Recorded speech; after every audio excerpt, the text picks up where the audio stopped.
I have to go back into the past once more. Just once more. For the last time. And when it's done, we'll both be free.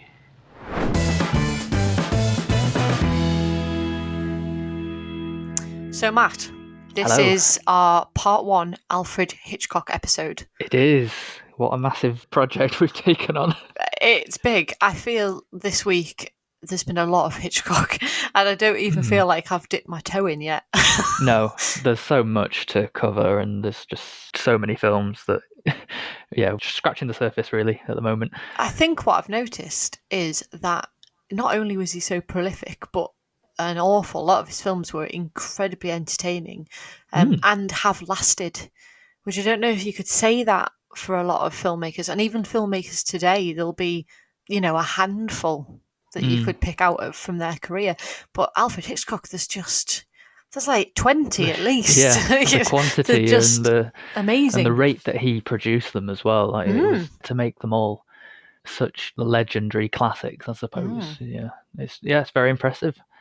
So we had to be quite methodical when we approached this, didn't we? With there's so many films. So we thought, okay, we'll cover 6 films per episode, which meant we had to pick the top 18 that we wanted to talk about, split them into different tiers, so the legendary tier, the middle ground tier, and then sort of the lesser known, earlier films we weren't as familiar with.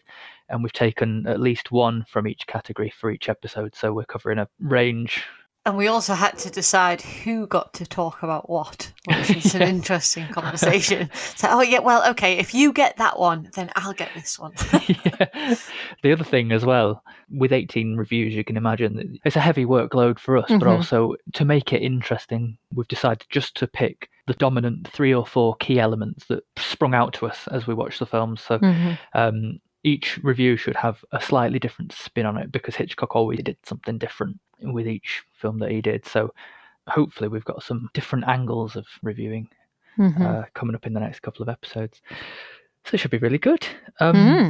It's episode 1, so maybe we should start with a bit of an overview, really, of who Alfred Hitchcock is and what his career has been like. And as the resident biographer and encyclopedia, I'll let you start. Oh, you've built me up now. This better be good. Oh, sorry. Alfred Hitchcock was born in 1899 near London, and he was, I think it's probably fair to say, quite an odd little boy, lonely, I think.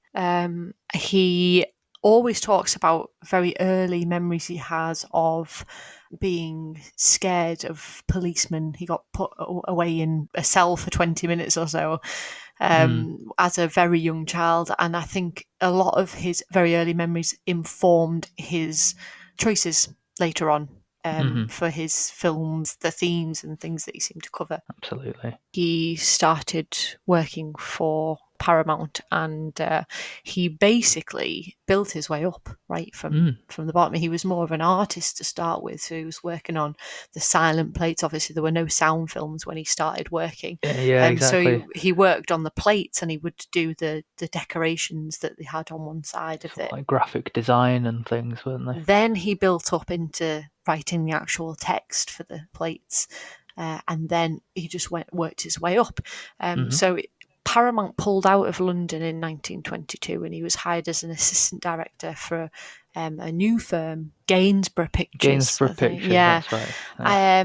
So he was writing scripts, he was producing, he was doing different things for that.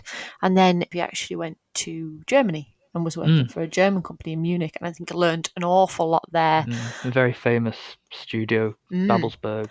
Yeah. And I think he kind of honed his craft there. He was working already by then with his fiancée, Alma Revel, who was an extremely important person in his process. They were married for God knows how many years, 50 odd years probably, quite a long time. Something like that. And he never, ever made a film without her input. She was incredibly important to the process, very in the background, but extremely important. And he was already working with her by then, and she was working with him as an assistant director and an editor. She was originally like a script girl, wasn't she, and an editor, and literally anything to do with the idea for a film, or whether he should or shouldn't take a certain project, he Yeah, completely took her absolutely. word for it, and he Yeah.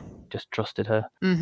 So they were married in 1926, and in 1927 he really got his big start, I suppose you would say, the film that kind of got him going, which was The Lodger. It was his first thriller, basically, which obviously he carried on as his mainstay in terms of genre for I think the majority of his career, you would say. And from there, he moved up to an extremely successful British director. He was one of the first to embrace synchronized sound with blackmail in 1929. It was Britain's first talkie. And he worked on a lot, I mean, there's a lot of British films in the next decade. But it was moving to Hollywood and starting to make American films with Rebecca in 1940 that he worked with Robert Selznick. And it was it reminds me a little bit of Christopher Nolan. In the fact that he had his style, he knew what he wanted to do, but that first kind of movie was more studio controlled. And it wasn't until after that he was able to branch out with that success and go his own way. And it was from there, he just, he owned the style and how his films worked. And then you went on to Warner Brothers and Paramount contracts with the 50s and a series of unbelievably popular films with some of the best actors of the day: Jimmy Stewart, Cary Grant, Henry Fonda. Just so many great stars.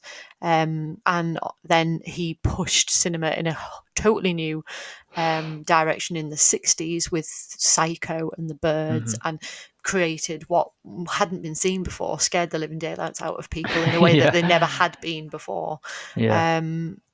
I think his peak was Psycho. I think it was his absolute peak, and then it just started to ebb away towards the end. So I think we're going to leave it there. We'll pick up a little bit more about him in the next two episodes. Let's look at the darker side of him a little bit. Yeah, and then there's his immense legacy, and we'll pick up in the last episode, I think. But I think we should jump right into the movies. Absolutely. Very excitingly, we're going to jump into probably the biggest, probably most highly critiqued, the most loved, especially in terms of film critics. Yes, yeah. So it's over to you, Matt. Yeah, this is Vertigo, released in 1958. I mean, the story, I'll give a premise. Yes, a slight premise. If you know the story, you'll know that I am describing this incorrectly. But I won't say what I'm describing incorrectly. So James Stewart plays Scotty. He's a detective, and he's retired from the police force because he basically realises that he's got acrophobia and he suffers from vertigo. A colleague has fallen to his death during a job when trying to save him, things like that. However, in retirement, he's approached by an old acquaintance who explains that his wife, Madeline, who's played by Kim Novak, has been acting really strangely, as if she's been possessed by someone from the grave. And then basically he reluctantly agrees to follow her around, but finds himself becoming dangerously obsessed with her. So that's, I love the concept, if I'm honest.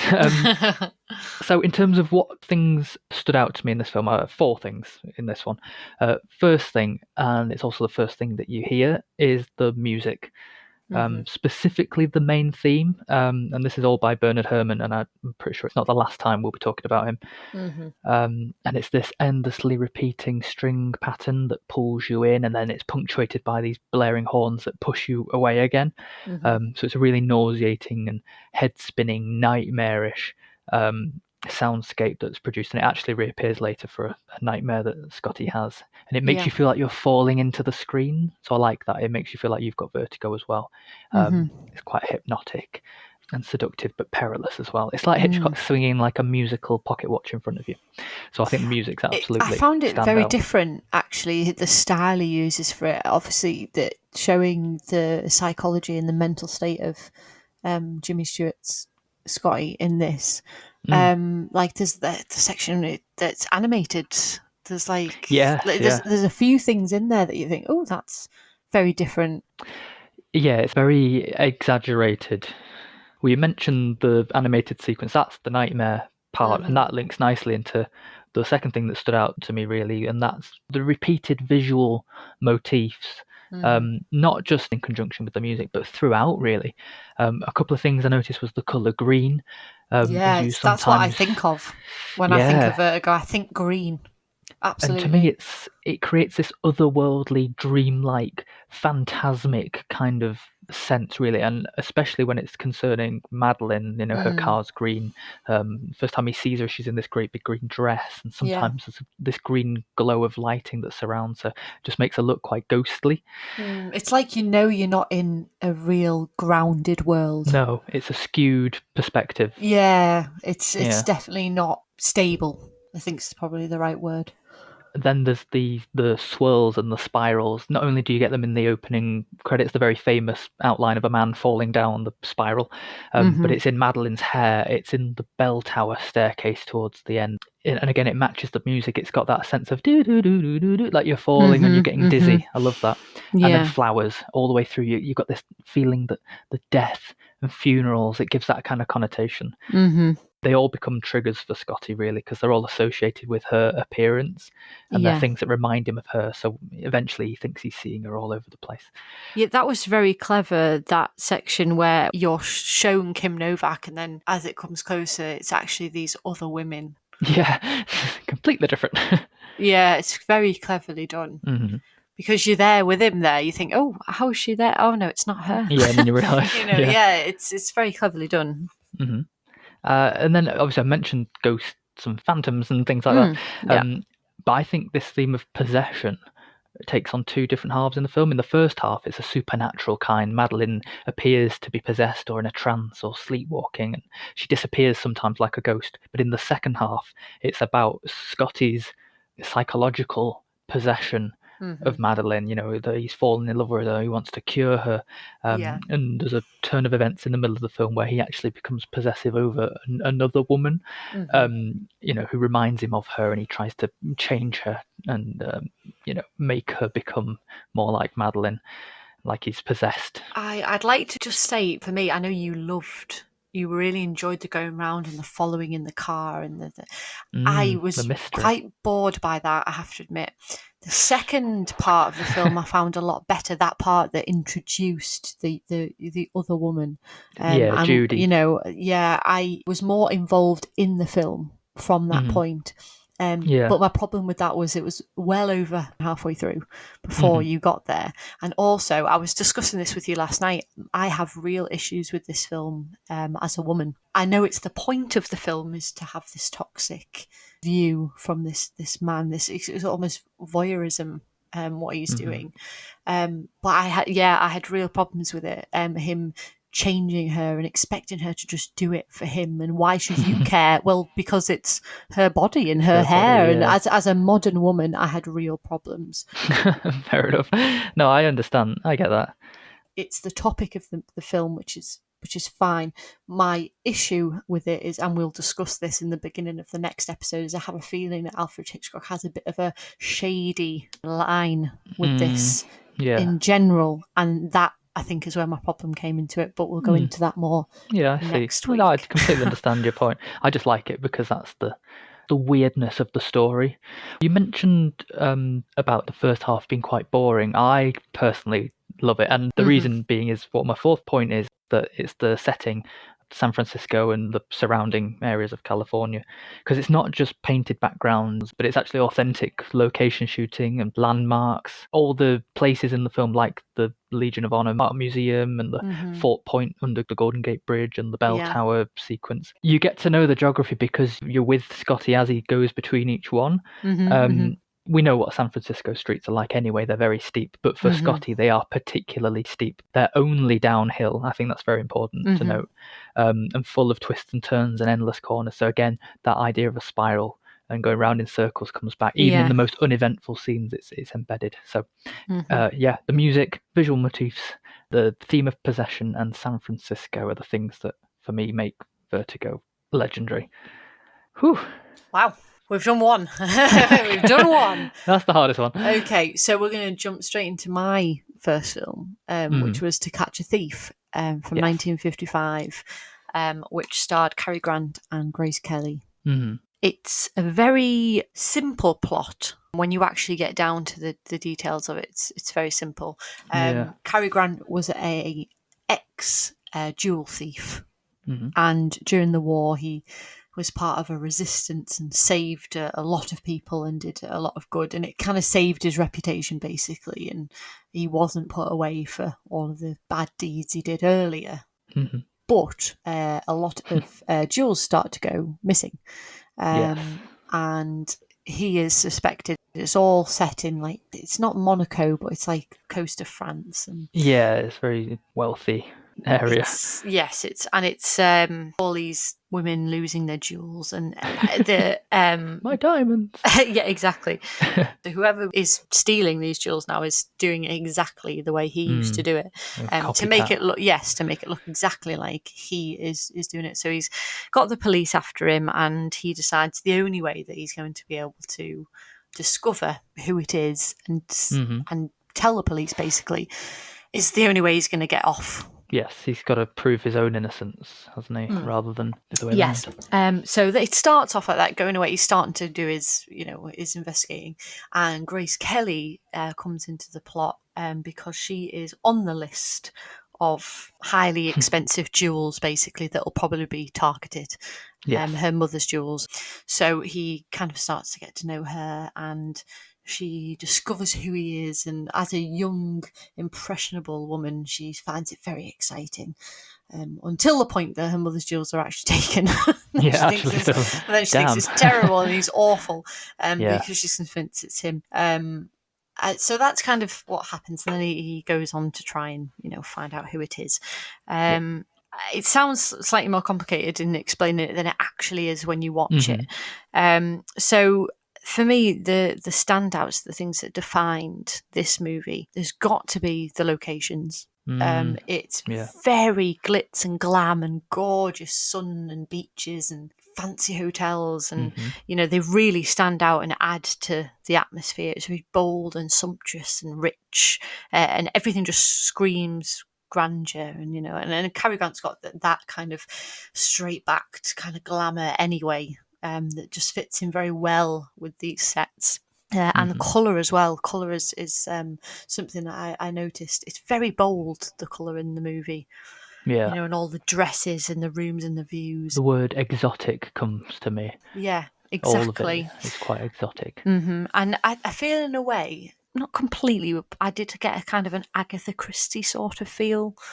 In parts while I was watching it. It's got a very fairy, light, airy score to it. Yeah, and in actual lightness for a crime film, it is quite pleasant to look at, I suppose. It's not very dark. Yeah, and I think that's maybe why it reminded me of Agatha Christie, because it's like a cosy mystery. It never goes into the realms of really dark. It was more entertaining, cozy, that kind of thing. There's a key scene I'd like to discuss with Grace Kelly, and Grace Kelly is the other defining thing that kind of, I think, stands out in this movie. She is really shown off in this film. The dresses and the glamour and her looks, but not only that, but this spiky personality. Yeah, she's quite very independent feisty. And yes, very feisty. And there's a scene where they're racing basically against a police car that's following them. And I think the reason I found it so poignant to me was she died in a car crash, Grace Kelly, in Monaco. On the windy roads like that. I'm not saying she was going 90 miles an hour like she was in the film, but I don't know. I think she had a stroke or something and crashed, but it was on those very windy roads of Monaco, very similar to what's in the movie, and it's a completely wordless scene. Yeah, there's no talking whatsoever, and the tension just builds and builds and builds, and then it ends with Grace Kelly revealing that she knows who he is. It's a fantastic scene.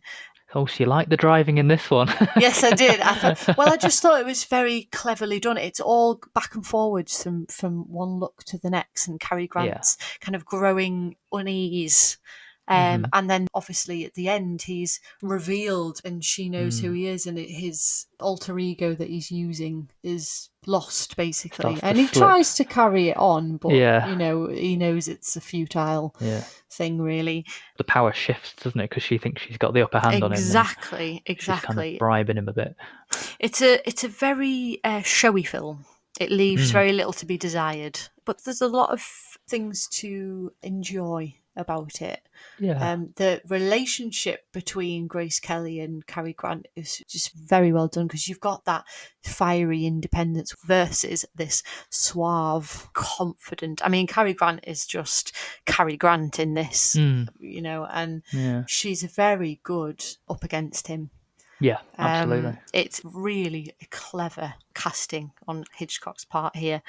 And it's one to watch. It's not one of his biggest because there's so many others, but it's worth a watch. It's one for a Sunday afternoon, I think, like I say, very cozy and like it's just entertaining. Yeah. So I would definitely recommend going back to that one. Mm-hmm.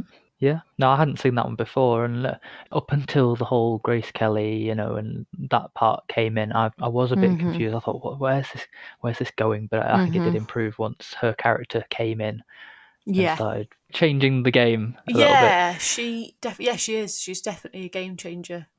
Changes the direction that you think it's going to go in. Yeah, it's a good one to watch, that one. Very good. Okay. The Man Who Knew Too Much. Weirdly, the only film that he remade. Not many people remake their own film, but he remade it, but different. So this was the later one, 1956. So it's based around a married couple, Ben and Joe McKenna, a doctor and a retired singer, played by, again, James Stewart, and with Doris Day in this one. And they're on holiday in Morocco. Doris Day in a Hitchcock film. I know. I think it works so well. So they become inadvertently embroiled in this plot to assassinate a foreign statesman. We're not totally in on what's actually going on in this plot because they're kind of just tourists to the whole thing. But a dying man whispers some crucial clues to Jim Stewart's character in the middle of a crowded market in Marrakesh. And because of that, their son Hank is kidnapped as a sort of bribe to keep quiet. And they decide to do something about it, and they figure they have to travel to London in order to find him. No spoilers, I don't think, there. No. So, first point that stood out to me, this whole que sera, sera. Whatever will be, will be. Great song. On the one hand, the song itself, it was an Oscar win. It was number 1 in the UK charts. It was number 2 in the US pop charts. It became Doris Day's signature song, and it was introduced to the world via this film.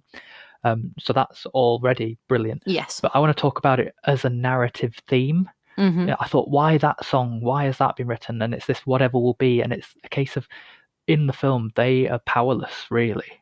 The situation is out of their hands, or I should say their hands are tied, because their son's been captured, and they've been told, if you say anything, we're going to, I don't know, kill your son or something.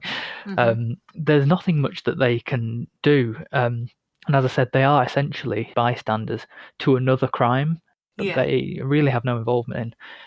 So a lot of the time you get suspense sequences where time seems to stand still and they are literally stood powerless. And one that I think is really good because it's massive is the 10-minute concert sequence at the Royal Albert Hall at the end. Huge set piece. Where Doris Day, she's just stood and all she can do is anticipate the plot happening, and she can see the person who's going to do it and the person it's going to happen to, and there's nothing she can do.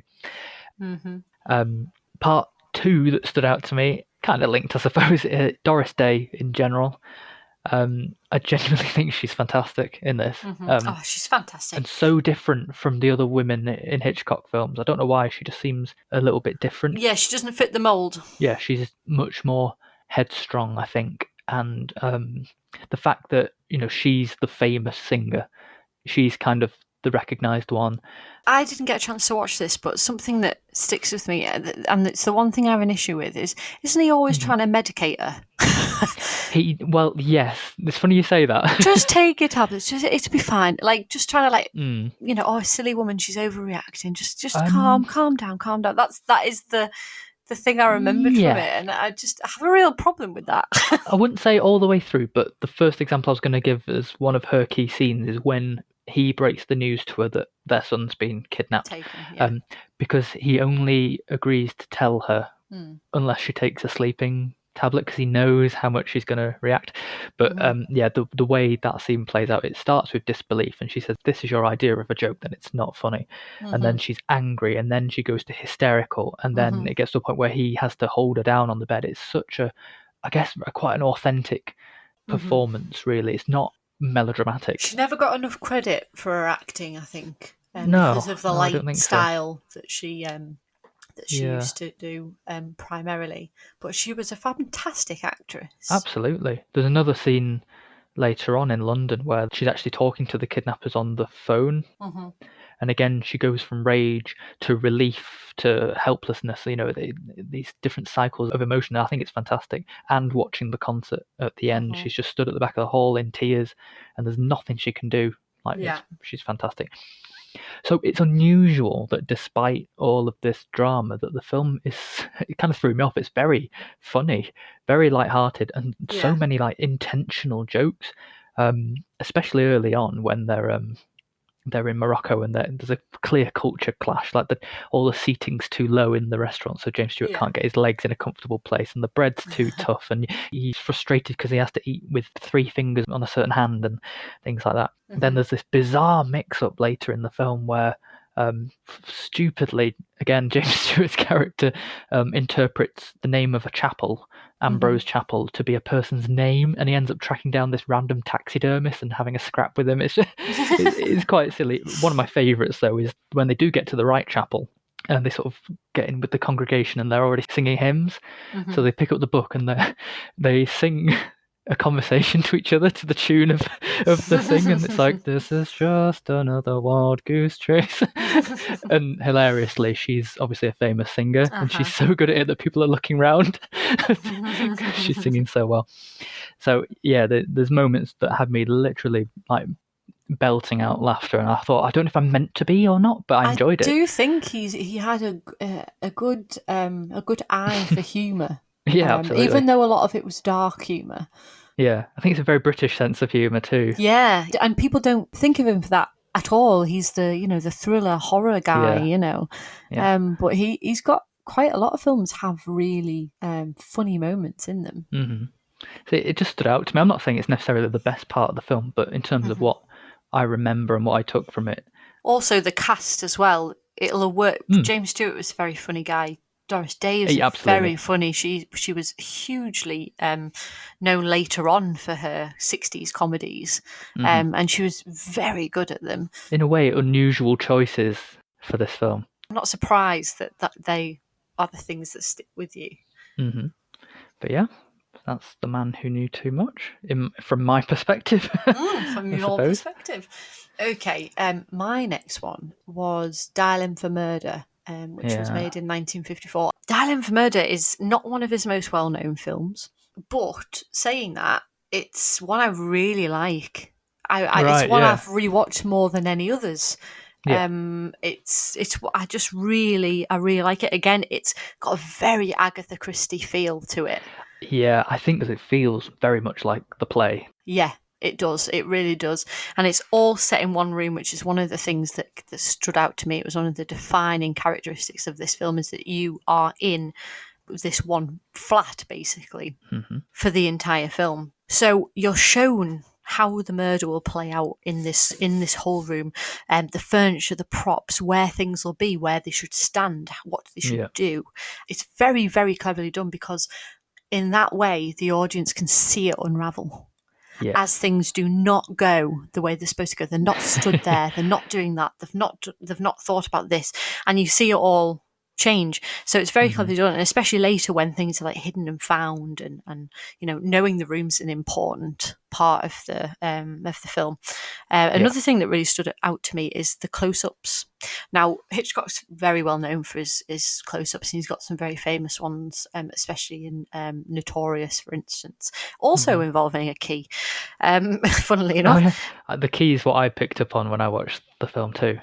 It's one of his ways of delivering important information.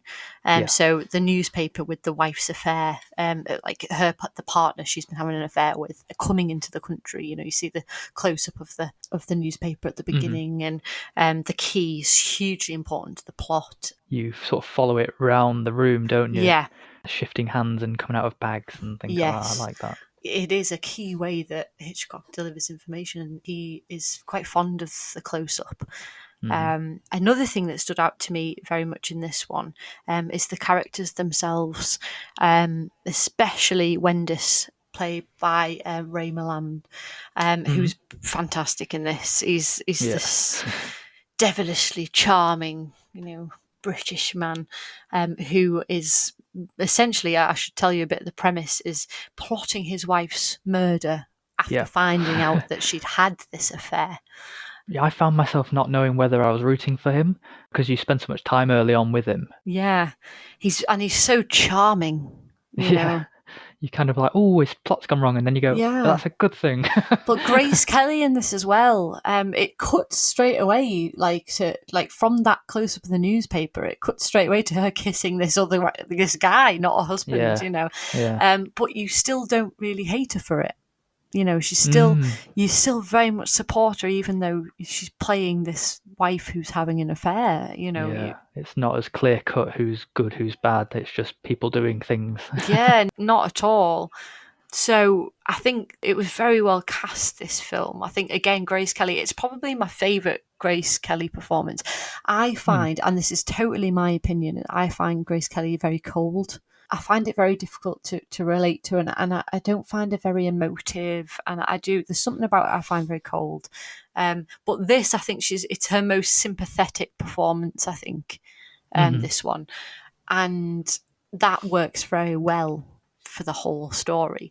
But my favourite character is Chief Inspector Hubbard, who's played by John Williams, who's just excellent, and he's just this quintessentially British fellow, very posh. That is the voice that I think all Americans think British people have. Right. But he comes in probably more than halfway through the film. But it becomes this chess game almost. He's against this wily old fox that's Ray Milland, who's trying to re-manipulate what's happening because it didn't go to plan, but he's having to think on the go and change things. But then you've got him coming in, and he's extremely intelligent, and it's not until the end when he starts pulling all these moves that you discover he's got it right. He's on the right track. Very Poirot. Yes, exactly. I was going to say Again, he's like he's like a very classically British inspector, real Agatha Christie type character, and it makes for a really fun movie. Yeah, what I like about his character, and I guess the film because of him again, is the power shift. Exactly. Because the husband has complete control in the beginning, and then in the middle he loses it because it's all left up to the person he's hired, and it eventually shifts over to the detective who's outsmarting him. And by that point, you are waiting for him to get caught. You are totally with them. You are wanting him to get him. It's really well done. The one thing I noticed about Hitchcock films, from all of them that I've watched this week, is they just end. I don't know if you've noticed this. I have. Well, The Man Who Knew Too Much ends. They get the sun, then they go back to the hotel and say, "Sorry, everyone, we just had to pick up Hank," and then it ends. They all just end. Yeah. I don't know if I hate it, but it does sometimes feel like, oh. Yeah, it's just cut off, isn't it? You're like, oh. That's it, get out. We're done, leave. Oh, funny. Yeah, no, you're right, it does happen quite a lot. Mm-hmm. But it leaves you thinking afterwards as well. I do like that point. Absolutely, yeah. You're still digesting it after the film's finished because you're forced to. Yeah. So, jumping on to your last film for the episode then. It's the same year as The Man Who Knew Too Much. Yes. This is The Wrong Man from 1956. He was very busy in the mid-50s. He was. It's a good decade for him, to be fair. Very good. I hadn't seen To Catch a Thief, and I hadn't seen this one. And I had to take the IMDb plot summary because I thought it was kind of hilarious. Are you ready for it? Go on then. An innocent man is arrested after being mistaken for an armed robber. Is that And it? that's it. That's Wow, basically okay. it. I mean, that is basically That's it. the film. That it's not wrong. I'm not going to embellish on that. I'm just so yeah. Henry Fonda plays. I mean, he's got a very long name, but he's known as Manny in the film, Manny Balistrero, and Vera Miles plays his wife Rose, and that's essentially it. It's a mistaken identity plot, and based on his appearance, so he looks a bit like someone who previously robbed a couple of shops and life insurance office and things like that. First thing that struck me is right at the beginning, because Alfred Hitchcock appears in silhouette, sort of like a spotlit silhouette on a street, and he says, "This is Alfred Hitchcock speaking," blah blah blah, and he basically tells us that this is a different film to what he's done before, and the difference lies in the fact that this is a true story. Yet it seems just as stranger than fiction of all the other ones that have come before. So already I thought this notion of truth has been highlighted straight away, and he even uses the word fact and fiction, story. And when he says the difference lies, it got me thinking, ooh, lies and truth, things like that. So I think straight away you're judging what you're about to see. And then the use of black or white in itself, this binary of light and dark, mimics truth and false, and the situation that the character's in, because as much as he appears innocent to us, to everyone else he's guilty. So all the way through he's a man torn, and you can sometimes see that with the shadows that are used on him. And this is in no way a light-hearted portrayal of a character, really. Yeah. He's a decent family man, and you know that from the earlier scenes in the film. He's a very honest, integral, he's got a good job, he doesn't drink alcohol, all these nice things about him. But yeah, ultimately it's a very depressing situation that the character's put in. So yeah, that idea of the truth is black and white, that phrasing, no one says it in the film, but that came to me because it's kind of true. You're looking for the truth in the black and white that's on the screen, because it's in black and white. So that was the first thing. And then I mentioned, he's guilty in the eyes of everybody else. All the way through the film, Henry Fonda is kind of stared at in various ways. So in one point in the story, he's made to visit the places that he's accused of robbing, and he's paraded in front of the victims for their scrutiny to say, yes, that's him, no, that's not him. He's interrogated, and the police officers like staring him down. He's forced to stand in lineups and in courtrooms, almost on stages, for the judgment of other people and juries, and all he can do is stand in silence. I really like that, but more importantly is that the camera does it too. So much of the film is just pointed right in his face. Even when stuff's going on in the background, you're just focusing on him. So yeah, I think it's a very exposed character, and it's very humiliating because of the situation he's been put in, and it's nightmarish. I mean, no one wants to be incriminated for something that you didn't do, and to not be believed when you say, no, I didn't do it. But it's all against him, really, and this man's reputation is just completely ruined. You know what it reminded me of, actually? When you go into a shop and you accidentally meet eyes with the security guard, you start overcompensating how ordinary you are, and then you end up looking quite suspicious. You don't need to think about me. I'm a perfectly normal person. Yeah, and then you think, oh God, what am I doing with my hands? Oh my God, don't look at him again. Okay, look down, smile. No, if you smile, it's like you've done something wrong. I remember when I watched it, I found it really difficult to watch. I have a real hard time with people having to prove their innocence if they've been accused of something. Very frustrating. Yeah, I find it so difficult to watch. Yeah. And I remember, that's the thing I remember from it. It's easy to go, why didn't you just tell them this?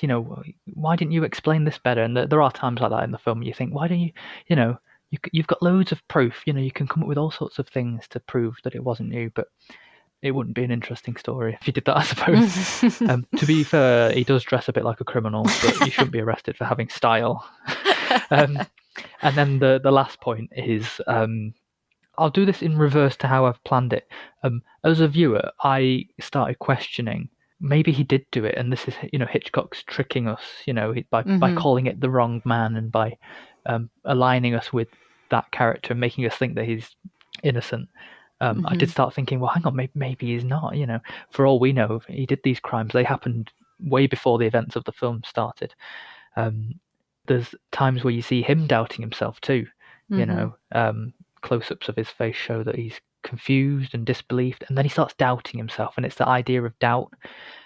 His family are the same; they trust him, but ultimately they don't know 100% that it wasn't him. Yeah. And this is the kind of doubt that drives his wife mad. She ends up in a clinic, and after sort of having a bit of a breakdown and saying, "How do I know you're not guilty? You could be." And all the way through, you think, "Well, yeah, I don't know that he's not guilty." And then again, I'm doing this in reverse. So when the people first accuse him, I like the idea of it's like herd mentality. Yeah. Because one woman working in the office thinks she recognizes him and is so convinced of it that the next person she speaks to also becomes hyper convinced that it's him, and it sort of spreads until the general consensus is that is definitely the man. And you see it in the lineups as well, like because one person singles him out, the other one goes, "Oh yes, yes, yes, yes, yes, it is him," and you trick yourself into thinking you know the truth. So that between innocence and doubt, there's an interesting tug of war always going on, because you think, no, it's obviously not him, but is it? And I like that Yeah. because it involves you as a viewer too. So I'm going to yeah, have to get back to that one. I think it's cool. The last film for this week, and it was definitely my favourite, possibly slightly biased because I love the book, and that's Rebecca. From 1940. So we've gone all the way back now to his first Hollywood film. So it's a funny one because it doesn't feel very much like a Hitchcock film at all. Yet he does it so well. This one sticks so closely to what the book is. And it's very much character driven, this. There's not so much plot. It's very talky. Full of dialogue, this film. It's more of an atmosphere, isn't it? Yeah, the atmosphere it's absolutely superbly done. I mean, the first thing I'm going to mention is because it's what we first hear, and you hear the narrator, and she's talking about Mandalay, which is the ancestral home of the De Winters. Very famous family in Cornwall, very well to do. And it's made to feel like no place on earth from the very beginning. It's opened up and you see all of this like pathway, and you know something terrible's happened there because you're seeing like the husk of a building. But the atmosphere that's created, this gothic atmosphere, it's absolutely superbly done, perfectly done. And Mrs. De Winter, all the way through the film, is enveloped in this huge house, this mansion. She's dominated by it. It's intimidating by its size. All the rooms and the servants and the people, and she doesn't have the confidence to govern this place and these people. So Mandalay is hugely defining for the film. And the narrator herself, Mrs. De Winter, is a huge part of this film. Because she drives the narrative, you're seeing it through her completely all the way through. And she's a very unreliable narrator. She's very easy to doubt. And we only see Rebecca, who was the first Mrs. De Winter, through her eyes. The premise of this movie, she meets Maxim De Winter when she's away in I think it's France, or so she's hot. She's a paid companion for a lady, and they're away, and she meets Maxim De Winter, and he marries her just like that, basically after a few weeks. Quick. And takes her back to Mandalay, and she meets the housekeeper, Mrs. Danvers, and this Rebecca, the first wife, who is everywhere in the house, and you never see her, but she's everywhere. It's like it's a spin on a haunted house tale, isn't it? But a very different spin. It's not horror-ish. It's just exactly a presence. So the narrator in this, she's very youthful, very naive. She's overawed by Maxim De Winter, even though he's actually quite a brash, rude man and not very nice to her. Yeah, but he's rich. Well, she's in love with him anyway. But yeah, that youth and that naivety is key to her character. There's so many like put downs to it when people are trying to be nice, and I can tell you don't care about how you look, and you should do something about your hair, and all these things that they knock the confidence of her. She's constantly got this going against her all the time, and she's struggling anyway. And you can't be too careful with children. She's treated like a child, even by this man who's married her. She's this child, Yeah. and she's patronised constantly by her husband, frightened and intimidated, and she becomes obsessed with Rebecca, comparing herself to her and thinking everyone else is too, comparing her to her. She's a replacement, isn't she? She's not her own person. She's an expectation to fill. Yeah, the way we see it is that she thinks everybody else is thinking that too. Yeah. And it's most likely that they're not actually at all. But that's how she sees it. She's very often on edge, and that makes us on edge. And Mrs. Danvers, who's the next person I'm going to discuss, she completely unnerves her. She undermines her. She pushes her to the brink, basically, of her mental health, and in a terrible way. And she's very much linked to Rebecca. So like we say, you never see Rebecca, not even in flashback. You never see her, but you see constantly her initials everywhere. Mrs. De Winter sees her everywhere, sees her initials on things, and the shadow is over everyone and everything in the house. And there's obviously something about her that we don't know. We know there's something there all the way through. And Mrs. Danvers is completely wrapped up in Rebecca, and she's a fantastic character. She really is fantastic, and it's so well done. It's absolutely fantastic casting. Judith Anderson played Mrs. Danvers, and she's perfect, absolutely perfect. You can tell there's something odd about her from the start. Immediately she affects Mrs. De Winter, and there's this really strange relationship that she had with Rebecca. You can just tell the way she strokes the sleeve against her face, and she's obviously obsessed with her in a very unhealthy way, and it's very unnerving. You learn as it goes on and on that she's actually unhinged. She's insane, and she slowly becomes more unravelled as it goes on, and that unravelling is also happening to the narrator as well. Like I say, pushing her to that brink, and it's fabulous. I just honestly, I cannot recommend it enough. They're doing a remake which comes out next month, with Lily James and Armie Hammer and Kristen Scott Thomas. Yeah, Kristen Scott Thomas. I'm so excited to see her play Mrs. Danvers. Brilliant. I think she'll be the best thing about it. Oh, she will. But Mrs. Danvers is the best thing about it anyway. She stands out as this character. Such a good character. So it's the perfect time to watch it now, and then you can watch the new one because it comes out next month. Is this on Netflix? Yes, it is, and I would definitely recommend the book as well because it's absolutely fantastic. That's the thing. He picked such good source material to work with for so many of his, like say, books for this one and others, and then plays. Even like when it came to things like Psycho, it was based on a book, but it was a book based on a real serial killer and things like that. He always found the material. I think it stands out from everything else that he's done in a very good way, and I wish he'd done more like it because it's so good. Working with Laurence Olivier, you can't imagine. I mean, when you think Hitchcock, you don't think, oh, Laurence Olivier. No, you don't. You just don't at all. And it was the one film out of all his films that won Best Picture as well. He did win Best Picture, yeah. Yeah. And so many of his other films you think should, but I think they're very much what we would consider a Marvel film to be now. They were blockbuster fodder, just entertainment. And we'll discuss this very much in his legacy in part 3, is the way that he was perceived then and has become perceived now. Yeah, because he wasn't always taken as seriously as a filmmaker and as an artist, I suppose. Yeah. We should say that in each episode we've got at least one film that's having a significant anniversary. We should have said at the beginning. So in this episode, we're celebrating that Rebecca is turning 80 years old. 80 years old. And it still holds up. Yeah, it's an absolutely. 80-year-old film, and it is fantastic. It completely holds up. I don't think it's aged. I think it just works completely as it is. And it says something that they've chosen to remake it 80 years later. A bit like with a lot of the Agatha Christie films that are coming out at the moment. Certain films and books and so on have a timeless quality about them. Yeah. And this just happens to be one of them. Yeah, absolutely. So that is part 1's 6 movies. Yeah. We've got just a little bit of a fun thing that we decided to do for each one, and it's called Spot the Hitchcock.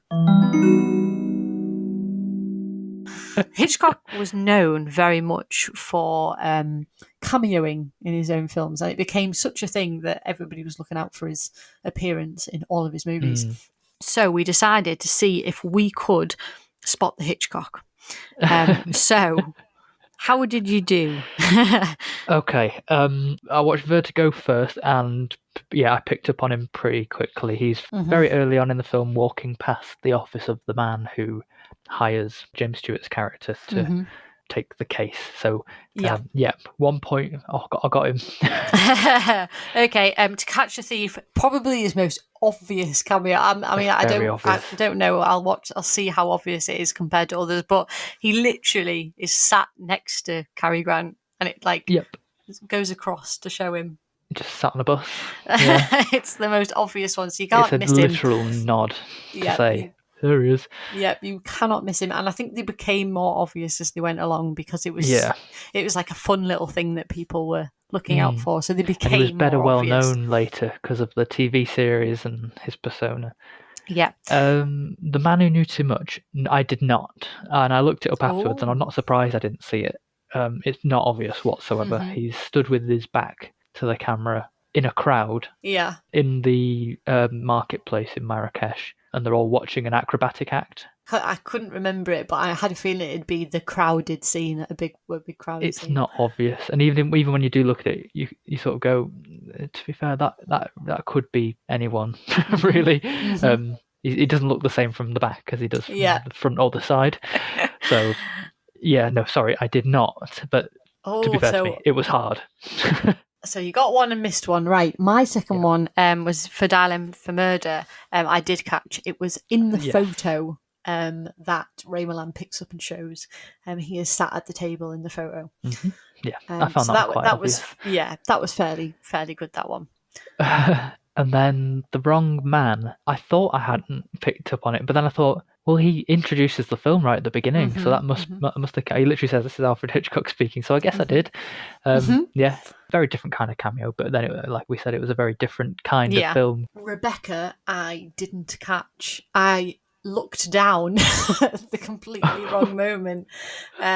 He was standing outside a phone box, and you just see him standing there, and I looked down at the right. I had to look it up afterwards, and I was like, "Oh, for God's sake!" Yeah, because I just looked down, and when I looked back up, he'd gone. So I missed it off. So we've both got two, and we missed one.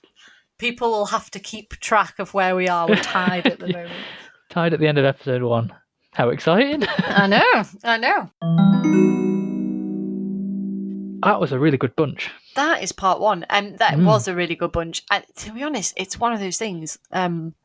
Next week, part 2, we've got Rear Window, The Birds, Suspicion, Notorious, Shadow of a Doubt, and The 39 Steps. I mean, you look at that and you think... It's a whole other bunch, isn't it? I mean, it's just, you look at it and go, oh, wow. There's so many. This is the thing. There's so many fantastic films that he did. And more to come after that. Yeah. So it's going to be exciting. I've really enjoyed doing this for the first one. Yeah, and I'm me too. really looking forward to the next one. Me too. That will be episode 31. This is episode 30. I know. So can't believe it. We will be back in a couple of weeks with Alfred Hitchcock Part 2. We will. Where can they find us, Matt? You can find us at cinechat.co.uk/podcast, or on any social media, Facebook, Twitter, YouTube, Instagram, as CineChat Podcast. We're also now on Amazon Music. Yay! If you prefer to listen on that, just under the podcast section, search CineChat Podcast, or you can email us at podcast@cinechat.co.uk.